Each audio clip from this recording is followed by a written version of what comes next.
નમસ્કાર, તમે જોઈ રહ્યા છો બોલ ગુજરાત અને આપની સાથે હું છું હેતાલી શાહ। 9 ઓગસ્ટ 2019નો એ દિવસ નડિયાદ માટે ખૂબ જ દુઃખદ બન્યો હતો, કારણ કે નડિયાદના પ્રગતિનગરમાં જે દુર્ઘટના ઘટી હતી તેને લઈને સૌ કોઈ શોકમાં ગરકાવ થયા હતા। 9 ઓગસ્ટ 2019ની એ ગુજારી રાત આજે પણ લોકો જ્યારે યાદ કરે છે ને ત્યારે ધ્રુજારી ઊભી થાય છે। નડિયાદ શહેરના કપડવંજ રોડ પર આવેલા પ્રગતિ એપાર્ટમેન્ટનો એક 3 માળનો બ્લોક L26 અચાનક ધરાશાયી થયો હતો।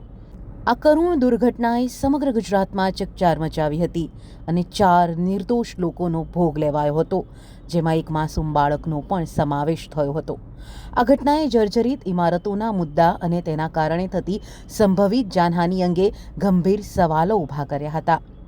9 ઓગસ્ટ 2019ની એ ગોઝારી રાત્રિ જે સમયે પ્રગતિ એપાર્ટમેન્ટનો L26 બ્લોક ધડામ કરતો તૂટી પડ્યો, આ સમયે એપાર્ટમેન્ટમાં રહેતા પરિવારો ઘસઘસાટ ઊંઘી રહ્યા હતા અને બહાર ધોધમાર વરસાદ વરસી રહ્યો હતો। અચાનક થયેલા આ અવાજ અને ધૂળના ગોટે ગોટા જોઈને આસપાસના લોકો દોડી આવ્યા હતા। કાટમાળ નીચે ઘણા લોકો દટાયા હોવાની આશંકા સેવાતા તાત્કાલિક બચાવ કામગીરી હાથ ધરવામાં આવી હતી। ઘટનાની ગંભીરતા જોઈ નડિયાદના ધારાસભ્ય પંકજભાઈ દેસાઈ પણ તે જ સમયે રાત્રે ઘટના સ્થળ પર તુરંત જ પહોંચી ગયા હતા અને બચાવ કામગીરીમાં તેમણે પણ તેમનો પૂરતો સહયોગ આપ્યો હતો। ફાયર બ્રિગેડ, સ્થાનિક પોલીસ, NDRF અને SDRFની ટીમો ઘટના સ્થળે પહોંચી હતી અને યુદ્ધના ધોરણે રાહત અને બચાવ કાર્ય શરૂ કરવામાં આવ્યું હતું। આ દુર્ઘટનામાં કુલ 4 વ્યક્તિઓના કરુણ મોત નીપજ્યા હતા। ઘણા લોકો ઇજાગ્રસ્ત થયા હતા અને તેમને હોસ્પિટલમાં સારવાર માટે દાખલ કરવામાં આવ્યા હતા। મૃતકોના પરિવારજનોને પારાવાર દુઃખનો સામનો કરવો પડ્યો હતો। આ દુર્ઘટના પાછળ જે કારણો પ્રાથમિક તપાસમાં બહાર આવ્યા હતા તેમાં તો પ્રગતિનગરના જે આ મકાનો ગુજરાત હાઉસિંગ બોર્ડ દ્વારા આશરે 40થી 45 વર્ષ પહેલાં બનાવવામાં આવ્યા હતા અને તે જર્જરિત હાલતમાં હતા। આ ઘટના બની તે સમયે ભારે વરસાદ પડી રહ્યો હતો, આશરે 5થી 6 ઇંચ જેટલો વરસાદ વરસી ગયો હતો અને એમાંય આ ઇમારત જર્જરિત હતી, સ્થિતિ નબળી હતી અને વરસાદને કારણે આ ઇમારત વરસાદનો જે માર છે એ ઝેલી ના શકી અને ધરાશાયી થઈ ગઈ। એક અંશે એપાર્ટમેન્ટ જર્જરિત હોવા છતાંય અગાઉ કોર્પોરેશન દ્વારા રહેતા લોકોને નોટિસ પાઠવવામાં આવી હતી, પરંતુ તેમ છતાંય મકાનો ખાલી કરવામાં ન આવ્યા હતા કે ન તો તેનું રિનોવેશન કરવામાં આવ્યું, તે પણ એક કારણ આની પાછળ માનવામાં આવી રહ્યું હતું। દુર્ઘટના બાદ જિલ્લા વહીવટીતંત્ર દ્વારા મૃતકોના પરિવારજનોને સ્ટેટ ડિઝાસ્ટર રિલીફ ફંડમાંથી 4 લાખ રૂપિયાની સહાય ચૂકવવામાં આવી હતી। આ ઉપરાંત તંત્ર દ્વારા પ્રગતિનગર અને પુનેશ્વરનગર વિસ્તારમાં આવેલા 900 જેટલા જર્જરિત મકાનોને ખાલી કરાવી દેવામાં આવ્યા હતા। ઘટના બાદ સ્થાનિક ધારાસભ્ય દ્વારા 18 મહિનામાં નવા મકાનો બનાવી આપવાની જાહેરાત કરવામાં આવી હતી। ત્યારબાદ રૂપિયા 61.61 કરોડના ખર્ચે આવાસોના રીડેવલપમેન્ટની જાહેરાત પણ કરવામાં આવી હતી અને 2 વર્ષમાં કામ પૂર્ણ કરવાનું પણ કહેવામાં આવ્યું હતું। જુલાઈ 2020માં ટેન્ડર મંજૂર થયા હોવાના પણ સમાચાર સામે આવ્યા હતા, પરંતુ તે પૂર્ણ થયું ન હતું। આ દુર્ભાગ્ય જ કહી શકાય, કારણ કે 9 ઓગસ્ટ 2019ની દુર્ઘટનાના ઘણા વર્ષો વીતી ગયા। જાહેરાત મુજબ નવા મકાનો બનવાનું કામ કાગળ પર જ બની ગયું, જેને લઈને નડિયાદ શહેરના અપક્ષ મ્યુનિસિપલ કાઉન્સિલર દ્વારા મુખ્યમંત્રીને પત્ર લખીને જવાબદારો સામે કાર્યવાહીની માંગ કરવામાં પણ આવી હતી।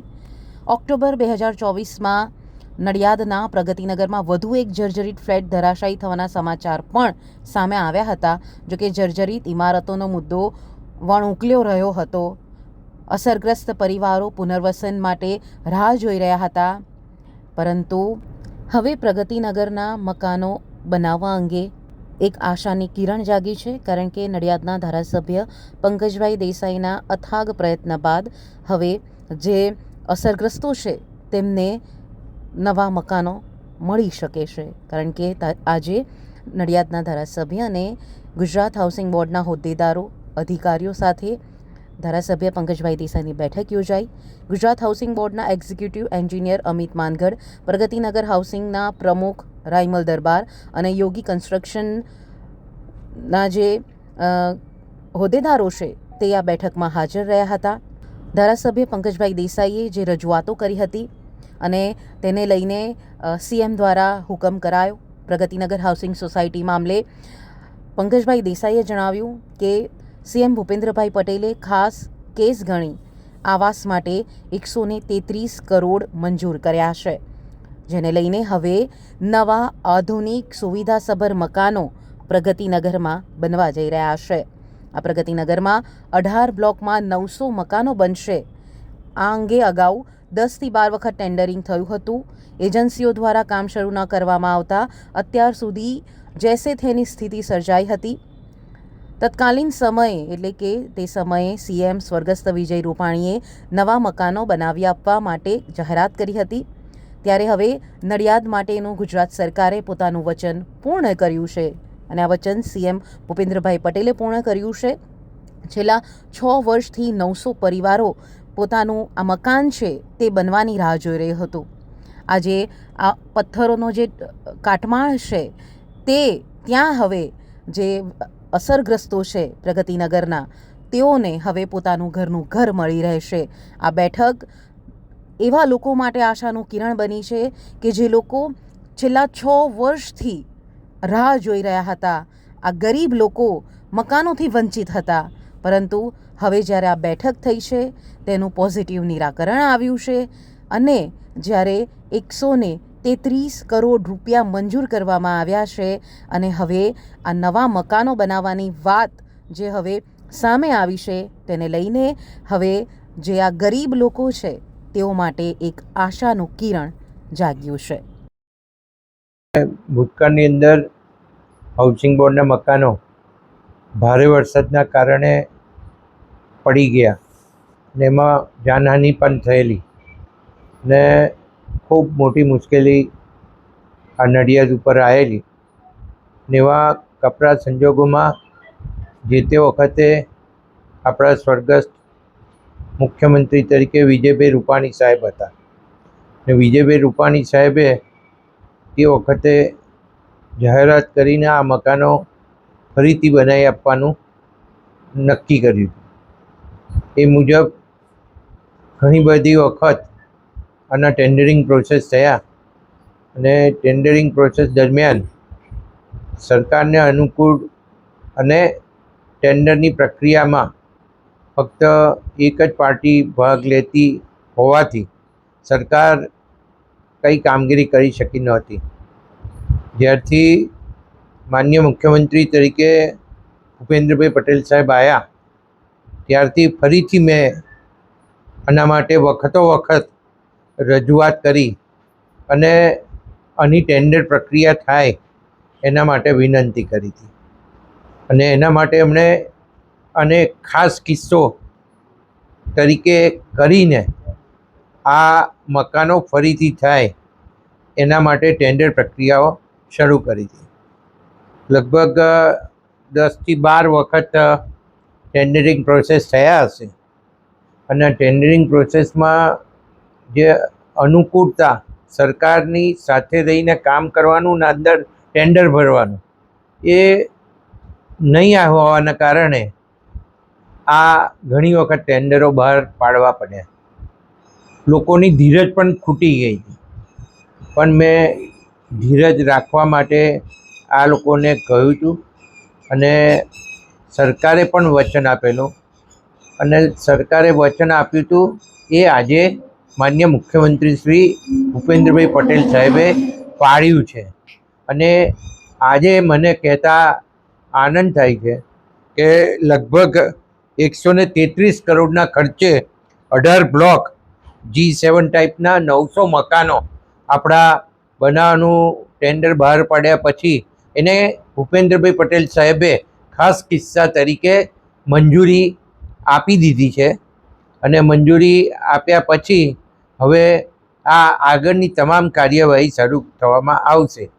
અને મને કહેતા એ પણ આનંદ થશે કે મારી ઈચ્છા છે કે આવું આટલું મોટું આટલું સારું કામ કરવા માટે અહીંયા માન્ય મુખ્યમંત્રી શ્રી ભૂપેન્દ્રભાઈ પટેલ સાહેબ આપણે ત્યાં પધારે અને આનું ખાતમુહૂર્ત થાય એવું હું આ તબક્કે ઈચ્છું છું.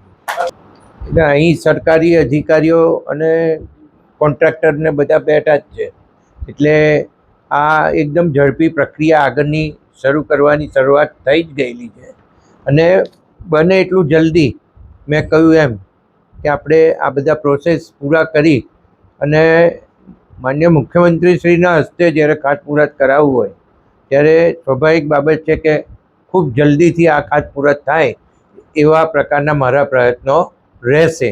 પણ એટલું જરૂર કહું કે લોકોએ જે ધીરજ રાખી અને ધીરજ રાખ્યાની સાથે સાથે આ જગ્યા એવી હતી અને જેના કારણે ટેન્ડર નહોતા ભરાતા અને એ ટેન્ડર નહીં ભરાવાના કારણે આ લોકોનું કામ ના થયું. સરકારનો કોઈ મનસૂબો એવો નહોતો કે આ કામ નહીં કરવું, સરકારને તો આ કામ કરવું જ હતું અને એ આજે દેખાઈ રહ્યું છે કે આજે મુખ્યમંત્રી શ્રી ભૂપેન્દ્રભાઈ પટેલ સાહેબની આ ટેન્ડર પ્રક્રિયાને મંજૂરી આપી દેવામાં આવી અને એમની સાઇન થયા પછી હવે એના હાઉસિંગ બોર્ડના સેક્રેટરી પાસે આ ફાઇલ પહોંચી ગઈ છે અને ટૂંક સમયની અંદર આગળના બધા પ્રોસેસ પૂરા કરીને ખાતમુહૂર્ત કરાવીશું. ધારાસભ્ય પંકજભાઈ દેસાઈ જણાવી રહ્યા છે કે સરકારની તો સંપૂર્ણ ઈચ્છા હતી કે પ્રગતિનગરમાં આવાસો જલ્દીથી બને, જે અસરગ્રસ્તો છે તેમને પોતાનું ઘર મળી રહે, કારણ કે છેલ્લા 6 વર્ષથી આ ગરીબો છે પોતાના ઘરનું સપનું સેવી રહ્યા હતા, પરંતુ કોઈને કોઈ કારણોસર અડચણો આવી રહી હતી. પરંતુ હવે આ અડચણો દૂર થઈ છે, કારણ કે સરકાર અને જે સ્થાનિક આપણા નડિયાદના જે ધારાસભ્ય છે તેમણે અથાગ પ્રયત્ન કર્યા છે કે હવે આ જે અસરગ્રસ્તો છે તેમને પોતાના ઘરનું ઘર મળી રહે. હવે આ બેઠકમાં સુખદ અંત આવ્યો છે અને 133 કરોડ ફાળવવામાં આવ્યા છે, જેને લઈને હવે પ્રગતિનગરના જે અસરગ્રસ્તો છે તેમને પોતાના ઘરનું સ્વપ્ન જલ્દીથી સાકાર થઈ શકે તેમ લાગી રહ્યું છે. આપને મારો આ અહેવાલ કેવો લાગ્યો તે ચોક્કસથી કમેન્ટ્સ કરીને જણાવશો. સાથે જ આપણી ચેનલ બોલ ગુજરાતને લાઇક, શેર અને સબસ્ક્રાઇબ કરવાનું ભૂલશો નહીં.